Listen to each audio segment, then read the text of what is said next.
पश्चिम बंगाल विधानसभा चुनावों के बाद जिस तरह वहाँ हिंसा का दौर शुरू हुआ और वह थमने का नाम नहीं ले रहा है, उस पर हमारी गंभीर चिंता है।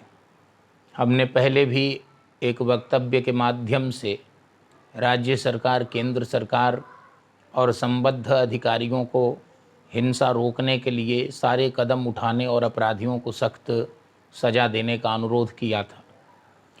किंतु दुर्भाग्यवश हमने देखा वहाँ की तिबारा मुख्यमंत्री बनी श्रीमती ममता बनर्जी ने शपथ लेते ही और बहुत बेशर्मी के साथ, संकोच विहीनता के साथ कह दिया कि शासन चुनाव आयोग चला रहा था, उस पर हमारा अधिकार नहीं था। इतने बड़े पैमाने पर हिंसा हुई, आम जनों की हिंसा हुई, मानुष की हिंसा हुई, माटी मानुष इत्यादि का वो माँ माटी मानुष का नारा देती हैं, और वहाँ महिलाएं और बच्चे पीड़ित प्रताड़ित किए गए और अमानवीय बर्बर प्रताड़ना के शिकार हुए। और उस प्रांत का मुख्यमंत्री इतना संवेदनहीन कैसे हो सकता या हो सकती है, और वह अपने पल्ले झाड़कर और एक शब्द में यह कैसे कह सकती है कि चुनाव आयोग शासन कर रहा था, प्रशासन उसके हाथों में था और हमारा इससे कोई मतलब नहीं है। ये बहुत दुर्भाग्यपूर्ण है। आज संतोष हो रहा है कि हाई कोर्ट कलकत्ता ने और एक कमेटी बनाई है और एक PIL पर उन्होंने पहल की है और पहल करके उस हिंसा की जांच के लिए कमेटी बनाई है। उम्मीद है कि इस न्यायिक जांच कमेटी के द्वारा न केवल हिंसा के कारणों की जांच की जाएगी, पीड़ितों, प्रताड़ितों, हताहतों के बारे में सही ब्यौरा जुटाया जाएगा, बल्कि पश्चिम बंगाल में जो बदस्तूर हिंसा जारी है उस पर लगाम भी लगेगी। मैं एक बार पुनः अपील करता हूं और सभी संबद्ध लोगों से कहना चाहता हूं कि कार्यकर्ता चाहे जिस किसी दल के हों, कार्यकर्ता लोकतंत्र की रीढ़ होते हैं, समाज की रीढ़ होते हैं। और अपना यह अनुभव है पिछले 30-35 वर्षों से एक कार्यकर्ता के रूप में काम करने के कारण कि किसी भी दल के कार्यकर्ता एक दूसरे पर हाथ नहीं उठाते, बंदूक नहीं चलाते, हिंसा नहीं करते।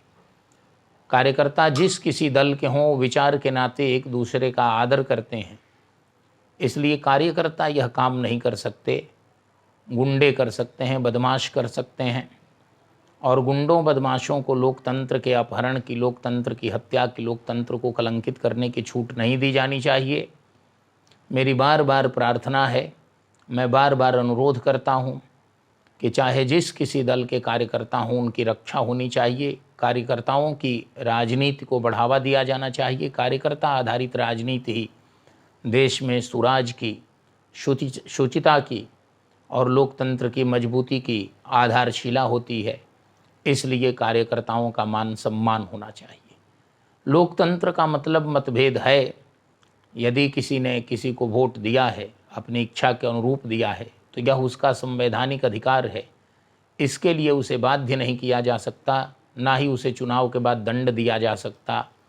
और वह भी दंड इस तरह से अपराध तंत्र के द्वारा, गुंडा तंत्र के द्वारा, और उसको कोई निर्वाचित मुख्यमंत्री जस्टिफाई करे, उसके औचित्य को सराहे और चुनाव के पहले भी उकसावे कि अभी तो चाहे जो कर लो, बाद में जीतना हमें ही है। यह सब लोकतंत्र की भाषाएं नहीं हैं। राजनीतिक विश्लेषकों से, मीडिया के लोगों से मेरा आग्रह है कि वे ऐसे विषयों पर अत्यंत निष्पक्ष विवेचन करें और लोकतंत्र को गुंडा तंत्र में बदलने से, लोकतंत्र को अपराध तंत्र में बदलने से, लोकतंत्र को तानाशाह तंत्र में बदलने से बचाएं। देश को बचाएं, समाज को बचाएं, लोकतंत्र को बचाएं। हम सभी आगे आएँ, चाहे हमारा जो विचार हो, लेकिन इस देश की, समाज की रक्षा करें।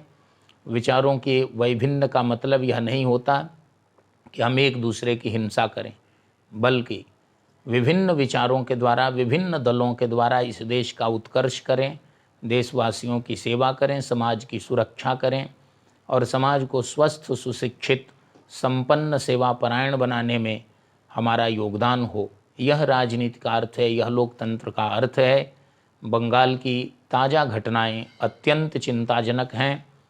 उम्मीद करता हूँ, हृदय दहलाने वाली हैं, दिल दहलाने वाली हैं, हृदय विदारक घटनाएं हैं। उम्मीद करता हूँ कि भविष्य में ऐसी घटनाओं की पुनरावृत्ति नहीं होगी। बहुत बहुत धन्यवाद।